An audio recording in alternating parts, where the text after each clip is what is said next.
As our world warms and our climates change, you may have noticed that the seasons look a bit different than they did a few decades ago. ABC News climate correspondent Ginger Zee details the reason behind these shifts.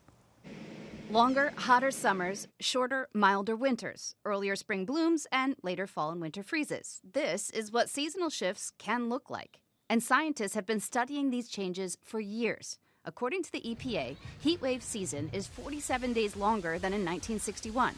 Wildfire season is starting earlier than it did in the 1980s. Spring snowpack has declined since 1955, now peaking at an average of 9 days earlier. And the growing season is 2 weeks longer overall than it was in 1985. There is some pronounced seasonality in general within the states. That winter, particularly in northern states and particularly Alaska, is warming much faster than summer, on the order of twice as much, and even more so in some states like here in Minnesota. And more extreme heat days mean more risk to people's health, especially people over 65 and children.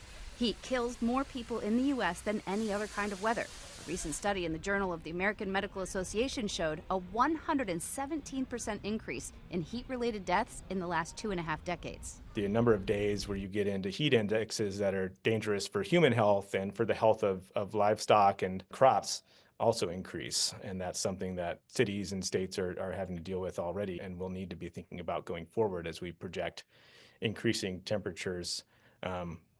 That the amount of warming is only dependent on the path we choose as a country and as a global society on how much carbon we continue to emit in coming years and decades. Shifting seasons also impacts our economy. Businesses that depend on certain seasons, like ski resorts, have been losing money because of the shorter seasons and less snow.